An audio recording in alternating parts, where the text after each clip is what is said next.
Yeah. Our speaker today is my golfing buddy and friend Gordon Valiant.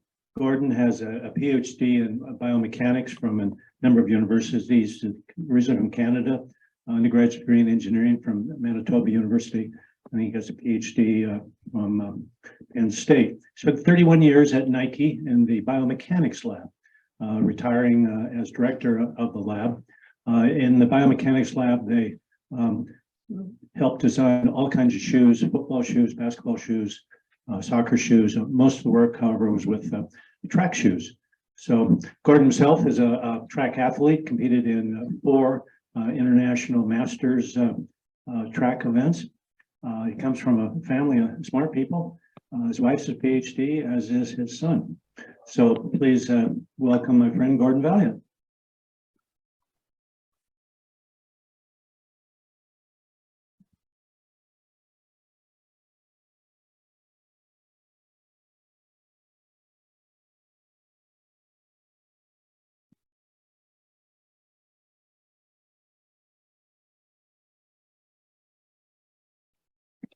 Okay, thanks very much, Jeff.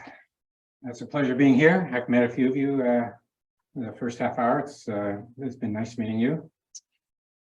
As Jeff said, I've worked my whole career in the area of biomechanics of sport specifically.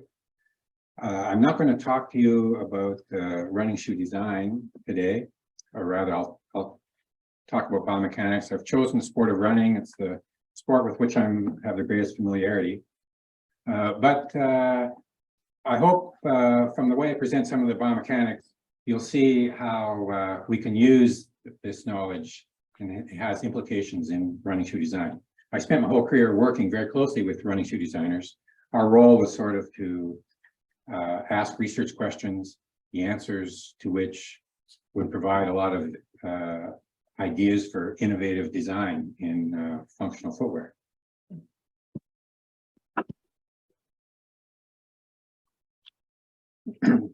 So I'll start by talking a little bit about energetics. I'm going to talk about the energetics of walking, but this will allow me then to transition into the energetics of running, and then further transitions into running at faster and faster running speeds. And then the implications that I think we'll be able to see today relate to cushioning characteristics of footwear, traction characteristics of the outsoles of footwear, and the role that the mass of the shoe or the weight of the shoe might play.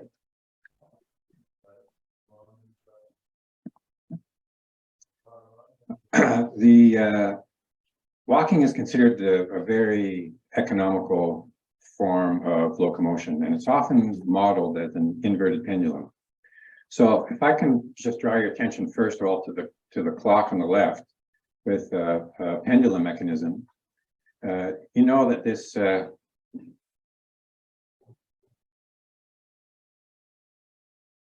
it this way. I have a laser pointer. Oh, that's your. Yeah. Okay. It's not, it doesn't show up on the screen. That's the problem. It's okay. So imagine that the pendulum swings up and gradually losing its velocity. It comes to 0 velocity when it gets to its highest height. Then it immediately uses this height to fall. The mass of the pendulum falls under the influence of gravity, gaining more and more velocity. When it gets to the bottom of its arc, it has its greatest velocity, but it's at its lowest height. This velocity that it has gives it momentum that allows it to then swing in the opposite direction to go back up higher and higher. So it's losing its velocity, but it's gaining height. When it finally loses its velocity at its highest height, it has the potential to fall again underneath influence from gravity, and this cycle continues on and on and on. So it's a very economical way for clocks to run. It's not just running off the pendulum. There's other weights and masses and chains to allow, but a pendulum clock can can operate for a long, long time. So again, it's a very efficient, economical way to operate a timepiece. So, like I said, walking can be modeled much like a pendulum, except it's an inverted pendulum, so that the mass of the walker is positioned above the pivot point, as opposed to the clock where the mass is located below the pivot point. And here the pivot point would be represented by the foot on the ground.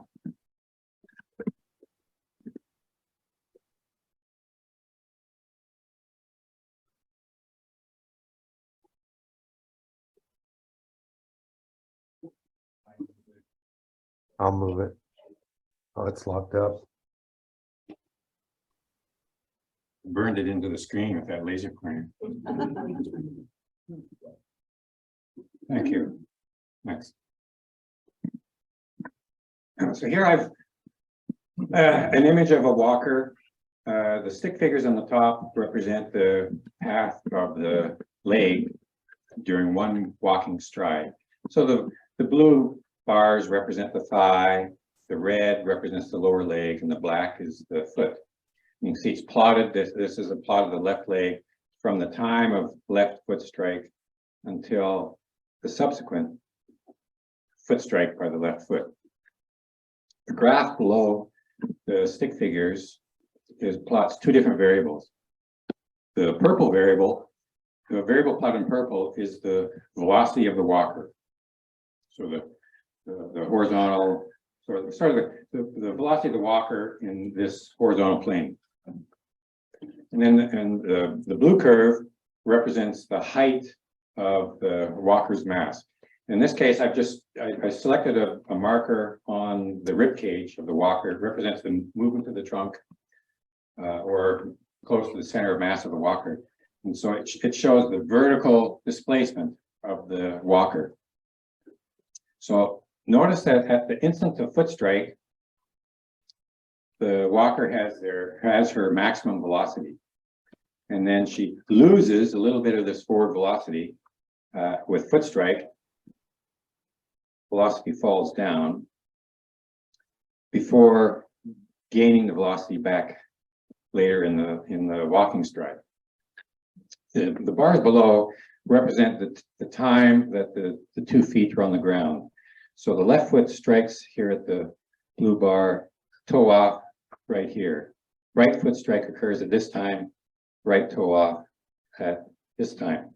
So notice that these two variables that I'm plotting, the velocity of the walker and the vertical displacement of the walker, are the exact same two variables that I was talking about associated with the pendulum of the clock. The pendulum had a velocity and it had a vertical height. So what happens in the walking stride is the walker plants her foot, and then imagine she kind of vaults over top of that support foot as she's unloading her back foot and elevates her position relative to gravity. So we see the velocity coming down, the vertical height going up.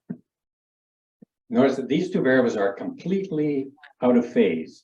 Whenever she has high position, she's got low velocity, and vice versa.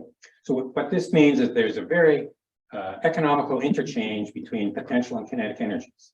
She has the potential for energy when she's falling down, gaining velocity. When she has high velocity, she has the potential to elevate her position. So walking is a very economical form of locomotion. Humans sort of evolved to be use walking as their locomotion, as their form of locomotion. You know, you could walk all day long. Clearly, it takes energy, but it's a very economical form of energy. Pardon me, a very economical form of locomotion.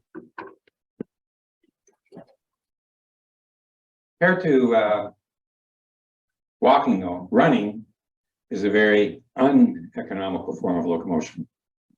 So again, when the runner strikes the ground, that is with a foot strike, he has his maximum velocity, but then there's an immediate little bit of braking or slowing down. So he's got his maximum velocity at foot strike. Starts losing velocity at foot strike, but he also starts losing his vertical height. There's a lot of flexion at the hip, flexion at the knee, flexion at the ankle.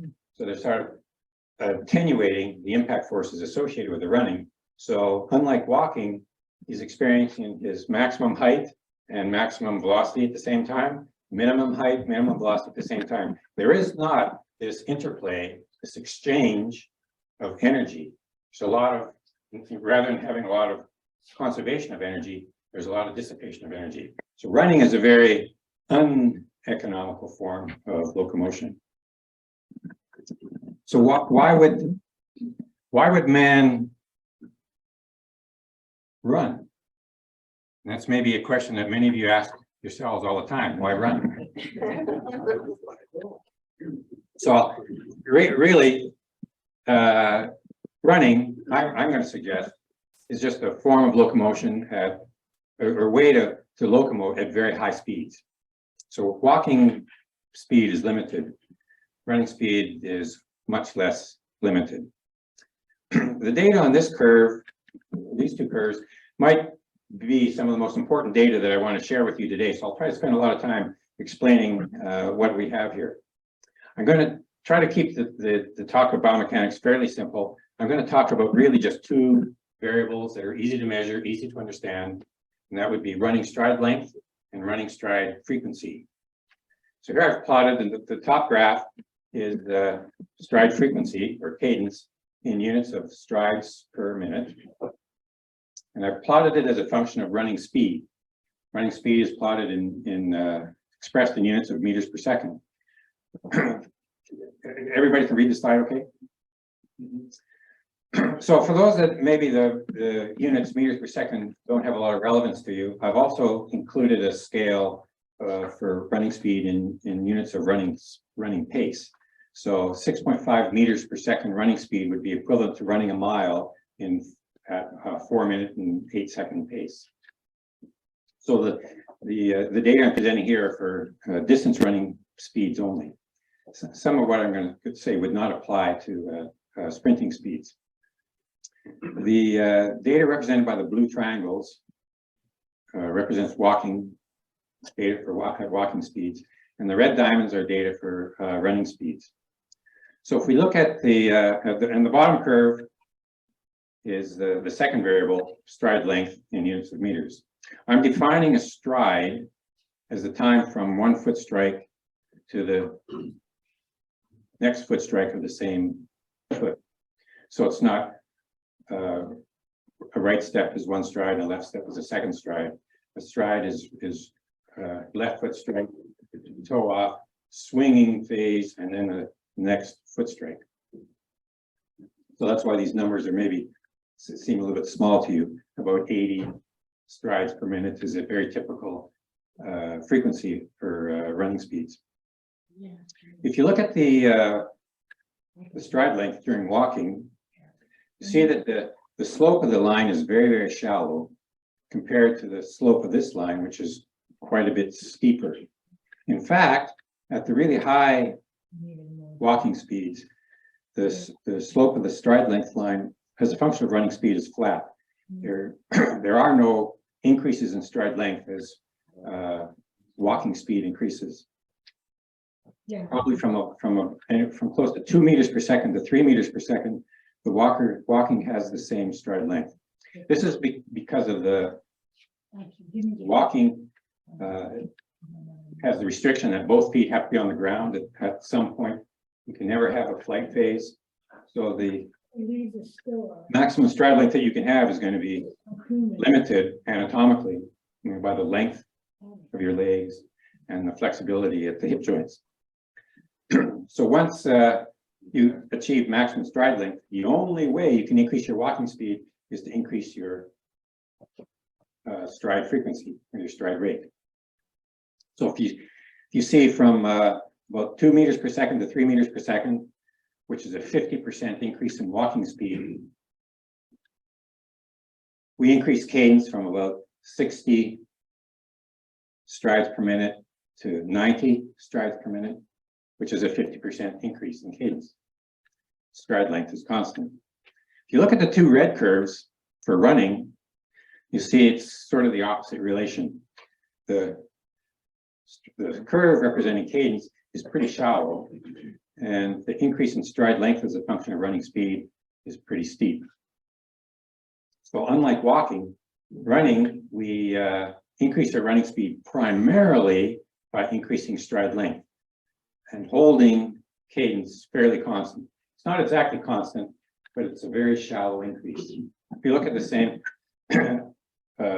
stride length from about 4 meters per second to 6 meters per second, which is a 50% increase in running speed.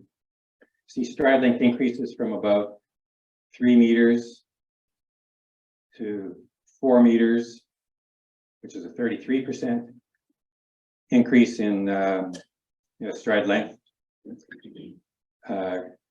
Cadence may increase from about 80 to about 85, which is only about a 6% increase in cadence. Runners don't have the same anatomical constraints that the walking gait would have. So really the take-home message I want to leave with you today is the fact that to increase your running speed, you have to really increase your stride length. Runners tend to run at a fairly constant stride frequency or cadence, regardless of the running speed that they're running at. And this is a concept that a lot of high school track coaches that I talk to have a difficult time accepting.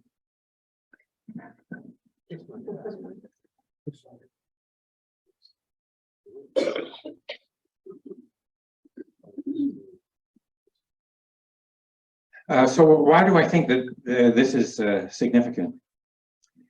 Here's the plots of the lower leg of the leg of a runner at 3 different running speeds: 2.5 meters per second, 3 and 4.5 meters per second. The data are collected from high-speed video images. The high-speed video is operating at 200 frames per second. So the spacing between each one of these sticks is 5/1000ths of a second, or 5 milliseconds. You can see, although not exactly, there's almost the same number of stick figures at the 3 different speeds, because they almost have the same cadence, so it takes the same amount of time to complete a running stride. The difference, though, is that you can see the increase in length of the stride length at the increasing speeds. So in order for the runners to accomplish this increased stride length, the runner has to sort of launch themselves up in the air with stronger forces pushing against the ground to launch themselves higher and further into the air so that they can accomplish this longer stride length in the same period of time, same length of time. You can see at the slow speeds, the foot doesn't clear the ground very much. So the runner is just swinging their leg like this. But at the fast running speeds, the runner's got the leg way up here and swinging it this way and preparing for the next foot strike. So the runner's lifting up quite a bit higher as they're traveling further. Imagine, think of a golfer trying to strike a golf ball to go a further distance. They really need to generate a greater velocity, greater club head speed when the club head strikes the ball, if they want to launch that ball higher and let it travel further.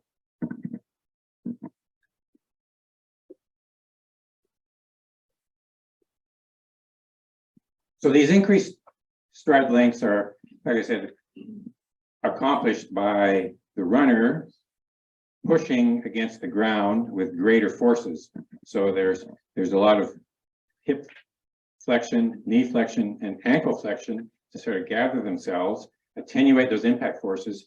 But now this is followed by a lot of hip extension from the very strong hip extensor muscles, knee extension from the very strong knee extensor muscles, and ankle extension from the very strong ankle extensor muscles. So if you're developing these high takeoff velocities and you launch yourself up higher in the air, well, that means you're going to land with higher impact velocities. So here's an example of a series of different running speeds. The increase in the vertical velocity at impact at these higher speeds, because these runners are kind of falling and landing from a higher height, and then associated with these higher vertical velocities are higher impact peak forces. So this might give us a clue for designing footwear on the role that cushioning characteristics might play, particularly as runners are running at fairly fast speeds. You can see from 3 meters per second, which is I don't know how you feel about it. It's not that slow. I mean, you might be running 8 minutes for a mile, up to 5 meters per second, which is really quite fast. We've got almost a 50% increase in the magnitude of the impact forces. So cushioning characteristics are pretty important. So designers would use this kind of information and put into perspective how important the cushioning characteristics might be for the model of shoe that they're designing.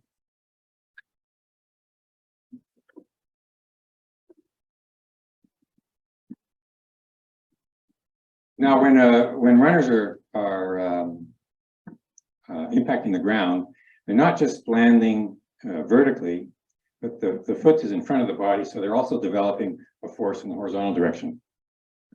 They're not as large as the vertical directions, but they're meaningful. Let's go to the next slide.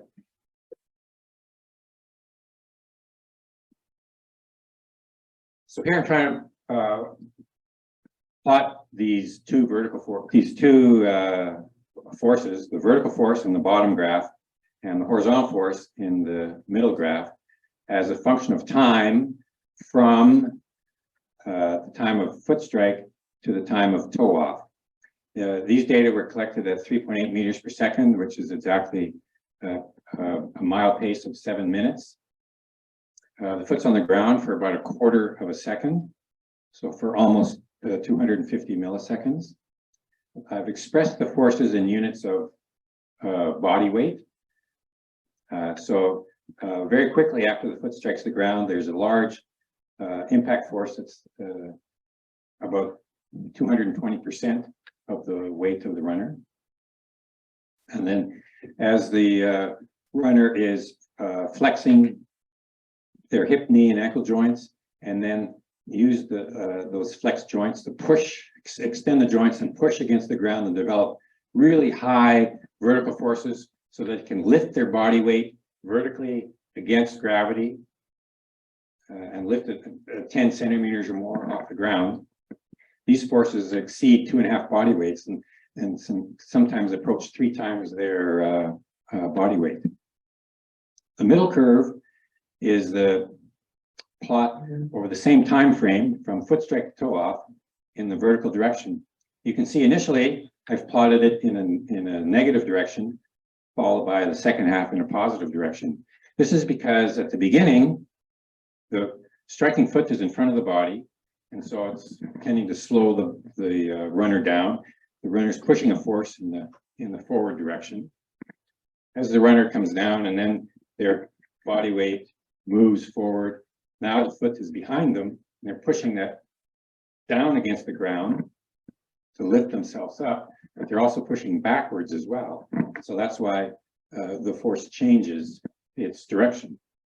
But you can see the magnitude of the force is about 1/4 to 1/2 of their body weight. So it's much smaller in magnitude. The reason I want to present these data is I want to suggest that the presence of the vertical forces tend to hold the two surfaces together. So it's holding the shoe and the ground together to prevent slip. The greater the vertical forces, the harder it is to cause slip. The horizontal force, however, causes slip. So the greater the horizontal force is, the greater the likelihood that there'll be relative movement between the two surfaces. So if we look at the ratio of these two forces, which is what I've plotted in the top curve in red, I've taken the horizontal force and I've divided it by the vertical force. And I've just taken the absolute value of the horizontal force, so I don't have a negative number. Just the ratio is positive the whole time. This tells me the likelihood of slipping.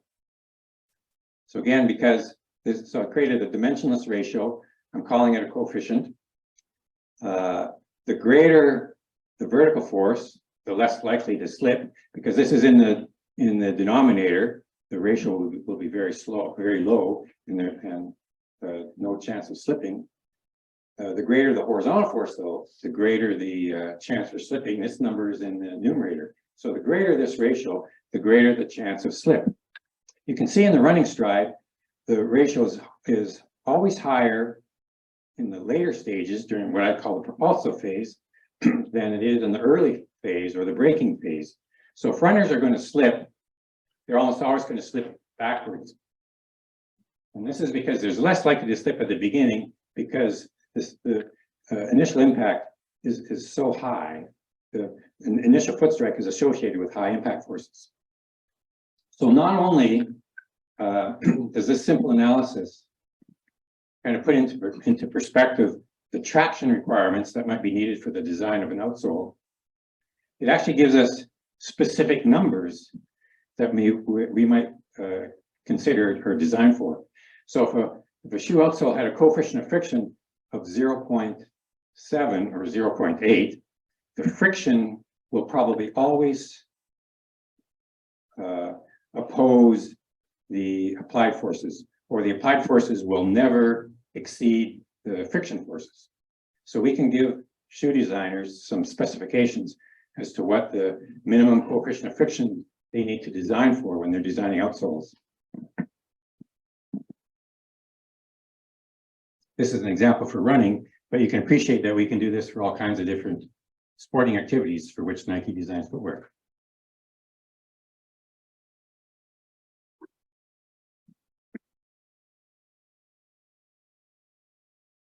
Here I'm showing these stick figures representing the leg that you're now familiar with, at running at a speed of 3.5 meters per second.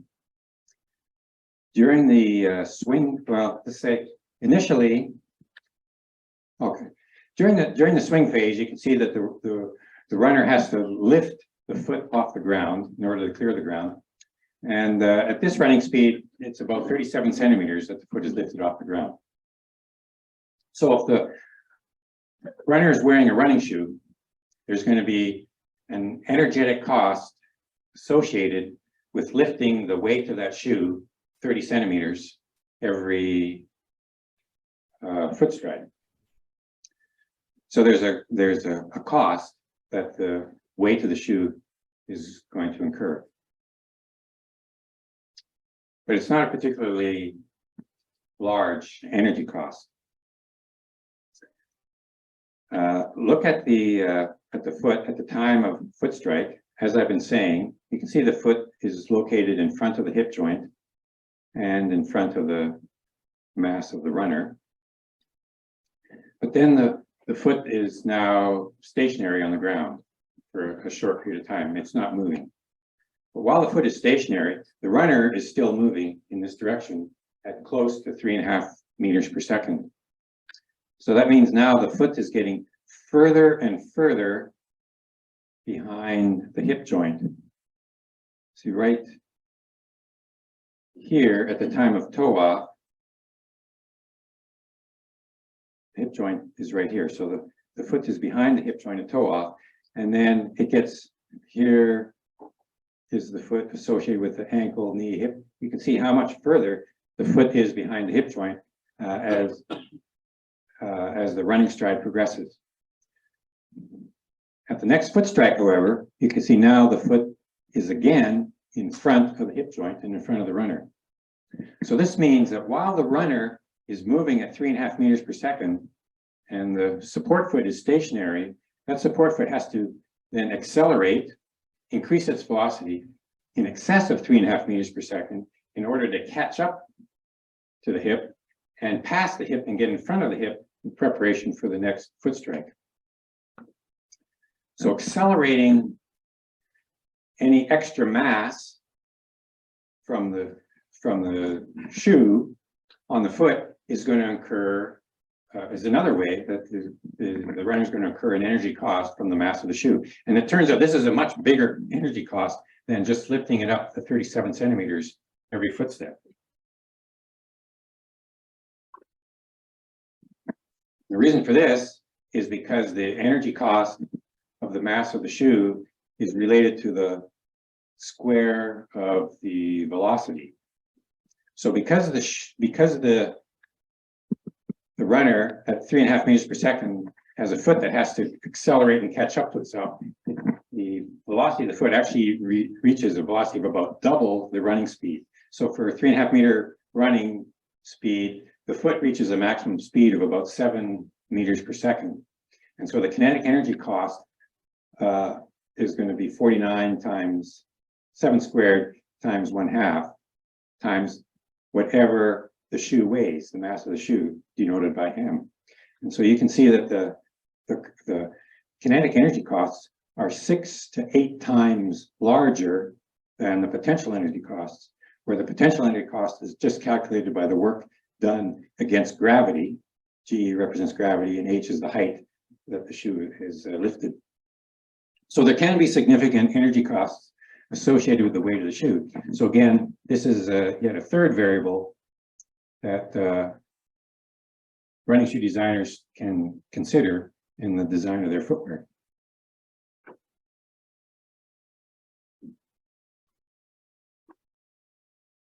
So I wanted to keep the biomechanics really simple today.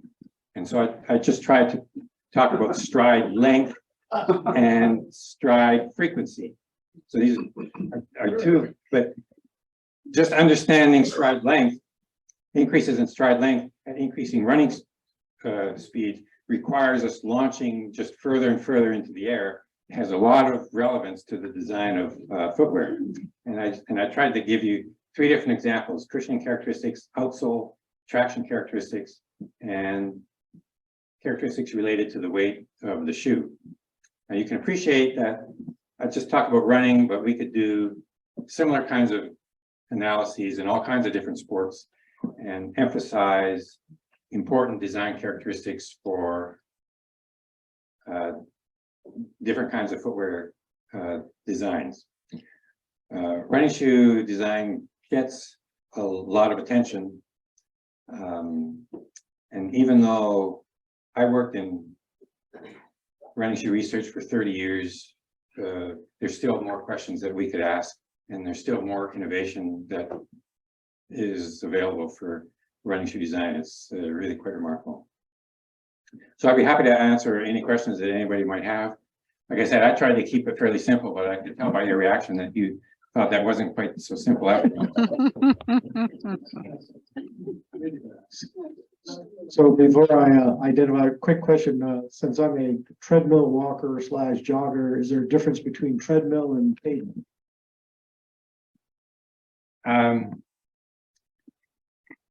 So the running motion is going to be the same, the mechanics are going to be the same, the impact is going to be the same. Some treadmills might actually bend, and so your impact forces might not be quite as large. If the bed of the treadmill has some elasticity in it, then it can kind of collapse under those impact forces.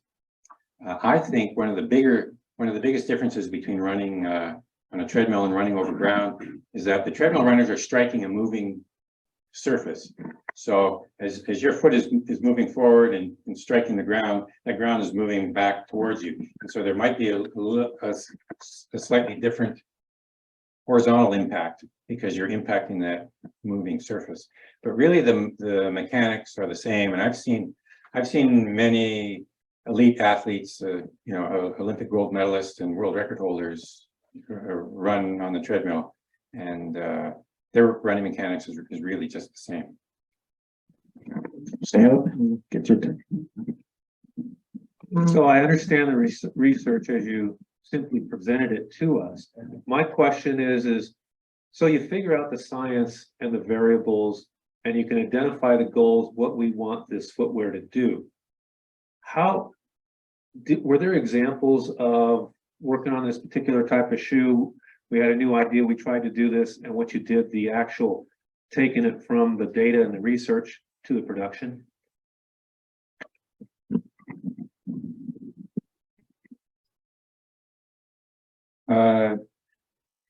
Yeah, so maybe a lot in our lab, a lot of the research maybe led to designs of these inflated airbags that Nike puts in the midsoles of footwear. Also, the impact forces that I shared with you today are all associated with runners who make initial foot strike with their rear foot. But maybe as many as 15% of runners make initial contact with the ball of their foot, not the heel of their foot.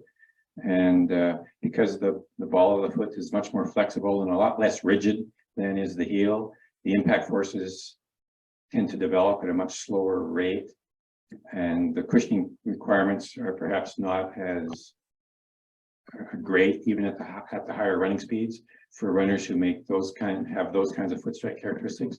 And so that would dictate a difference in the emphasis and where the cushioning is placed in the running shoe midsoles and how much cushioning is incorporated in the design. I don't know if that was a very good example for you. Janir? Okay, so this is from a very non-elite athlete who doesn't run, but for a heavier walker, someone of my nature, does cushioning make a difference as if I were a runner where I would need more, or is walking itself that much less impactful that cushioning isn't as important? You know, the walking gait is much less impactful. And when there's a transition from walking to running, it's an abrupt transition. It's not a gradual transition. Even though I showed you a curve of the stride lengths and stride frequencies associated with different running speeds, and you might recall there's a pretty large overlap where really fast running and really fast walking and really slow running were overlapped and had the same stride lengths and cadences. But those were two unique biomechanics. So when you go from a walking stride to a running stride, it's a very distinct transition. It's not a gradual transition at all. You're going from vaulting yourself over the support leg to launching yourself into the air, even at slow running speed. So two distinctly different movements. And so even walking fast, it's not like the running gait at all. And in fact, I showed you some data that the initial vertical forces shortly following foot strike or exceed 2 times the runner's body weight. 2.2 times is a pretty good number. Walkers, it might be 1.1. So only 10% over your body weight. And if I'm just standing here on one leg, this is 100% of my body weight is being supported by this foot. And so when I'm walking, I'm now at 110% of my body weight. So the impacts are dramatic in running, and they're dramatically increased when you have this abrupt transition from a walking gait to a running gait. But the walkers don't really need to don't emphasize the cushioning characteristics nearly as much in their design as running shoe design requires. Is that a satisfactory? You want to look for characteristics in your walking shoes, not so much cushioning, but stability and support and fit and comfort and traction. You don't want to slip. I'm wondering if you know if when Bill Bowerman was developing those early shoes, did he understand or appreciate the science, or was he operating on intuition, or what was the science knowledge back then, if it was knowledge back then? So I don't know if you've seen, there's a couple of different movies made by Steve Prefontaine, and I saw them both. I remember one of them, Donald Sutherland played Bill Bowerman. So maybe a lot of people in the audience are familiar with that movie. And there's a scene in the movie where Bill is, you know, making shoes for his runners, and he's talking about the weight of the shoe, and he's trying to take off as much needless material from the shoes, you know, like the Adidas stripes or other things. He's taking them off, or he's maybe replacing the leather uppers with lighter weight textiles. And he talks about the weight of the shoe, and he's kind of off his cuff. He shares some statistics. Well, you're lifting your foot so much off the ground every footstep for so many footsteps in a mile, and then he calculates what that weight is, and that's an energy cost. So it's not unlike what I shared today.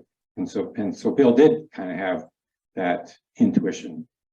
He also did a lot of work related to the traction characteristics, and he looked at different kinds of materials, like sandpaper-like type of materials that would be really sticky but really light.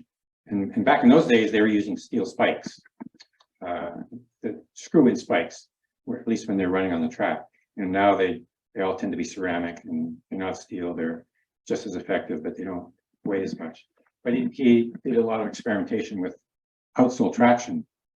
And so he had the intuition to understand the importance of traction in racing performance.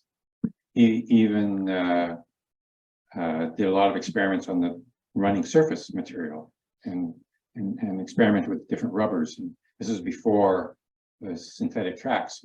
So he was one of the first ones to kind of investigate using synthetic materials for running tracks instead of the traditional cinder tracks. I had a chance to work with Bill Bowerman for the early part of my career on some projects. It's fun.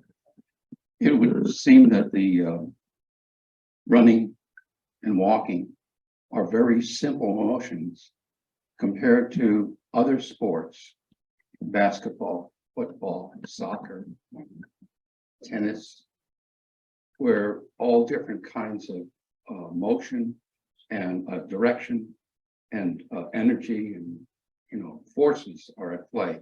To what extent is there a similar challenge, you know, for the designer? So that's a great observation, and you're right. And so from my bias, I do find studying running is maybe a little bit easier to understand, easier to explain, easier to pursue, because a lot of it occurs in one plane, in a sagittal plane. Yeah, there's movement in the third plane in running, but it's very minimal compared to the sagittal plane motions in running. And then the challenge in soccer, basketball, and tennis is exactly what you identified. It's very three-dimensional motion. And even the biomechanics of the different activities really dictate different emphases in the design of footwear. If you look at sport medicine data, of which there was a lot in the 70s and 80s and 90s, there probably still is today, but the most common athletes show the biggest percentage of athletes showing up with injuries in sport medicine clinics were runners. And they're almost entirely exclusively acute or chronic injuries. So wear and tear, knee pain, connective tissue pain in the Achilles or the patellar tendon, other types of injuries like this. So they're injuries that accumulate over a lot of exposures to the loading of the sport. Runners, you know, the data I showed you, you can see that runners take about 300 strides for every kilometer that they run. If you go for an 8-kilometer run, 10-kilometer run, 15-kilometer run, that's a lot of accumulation of not just impact forces, but also joint flexions and extensions and stresses in the connective tissue that pass those joints. So runners get injured a lot. Athletes in soccer, football, basketball, they get injured a lot too. Their injuries tend to be more acute injuries, not, they also get chronic injuries, but there's also a lot of acute injuries, especially in sport football. And so when you're designing footwear for these other sports, a lot of times the emphasis is very different. Not so much cushioning, but stability and traction, and to try to protect the athlete from these acute incidences where they get injured. In the field sports and the court sports, I was involved in a lot of traction research in the early part of my career. Cleated footwear or field sports traditionally achieve their traction from cleats in the footwear, and a lot of the acute injuries that occur in these sports occur because of excessive foot fixation of the cleats in the turf. So we felt like we had to come up with sort of thresholds of design where we're providing adequate outsole traction so that the athletes can perform the movements that are a part of the sport without making it excessive, so we put them at increased risk of injury.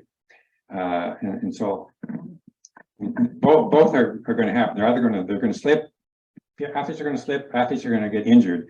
But we felt if we had an understanding of what the exact traction characteristics should be, and we did research similar to the research that I tried to share with you today in running and identifying what the exact traction requirements would be.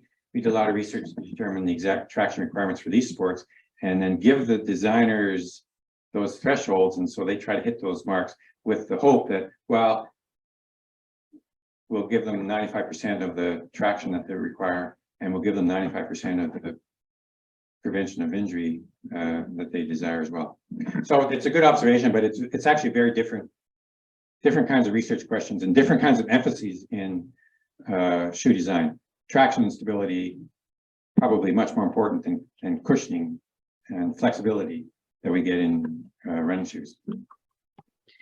I was intrigued by the stick figures showing, the position of the bones through both running and walking. Would that diagram be different for a race walker? Yes. Yeah, so I had some stick figures. The first set of stick figures I showed was for the walking, and then the remaining stick figures were all for running. So they would be different. The race walking used to have the requirement, used to have the judging requirement that you always had to have one foot on the ground at all times. That was in the old days, before perhaps the availability of high-speed film cameras and then high-speed video cameras.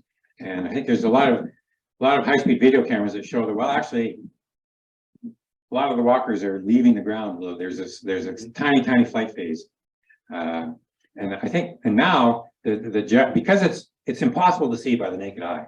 The judges can't pick that up by the naked eye. You need high-speed video to see it. So it's not a good way to judge the race walking. So now the rule is the walkers have to have 100% extended knee joint in the walk when they strike the ground.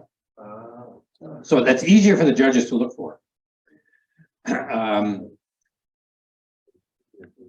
So it can make from some maybe a little bit higher impact forces because they're striking the ground with an extended knee or a straight knee. There's not a little bit of give in it. There will be followed by some give.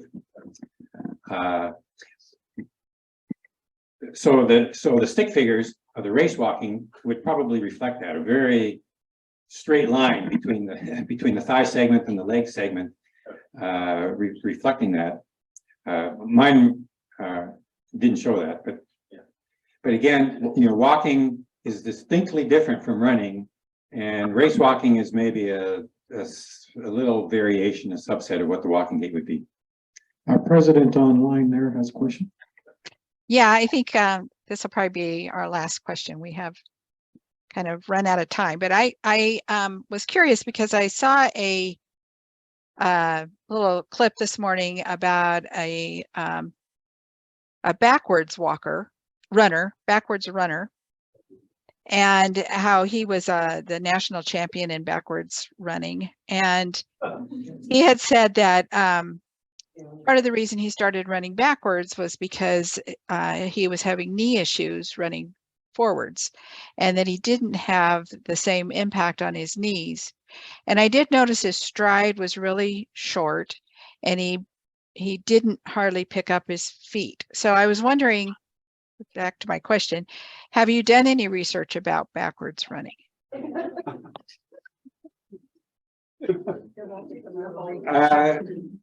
I haven't, but I have read a little bit about it. And I remember a long time ago, there were some discussions about backward running. Now, I think your observation was very, very good. You noticed two very important distinctions. One, they didn't lift their foot off the ground very much at all, which means they didn't launch themselves up in the air very high at all, which means they didn't land with very high impact force. And so they're taking a very short running stride and landing very softly. So they're probably protecting their injured knee joint by that type of a gait. And the knee injuries aren't necessarily a result of high impact forces. They're a result of high stresses in the knee joint, in the tendon that crosses the knee joint, that has to contract and has to contract and stretch.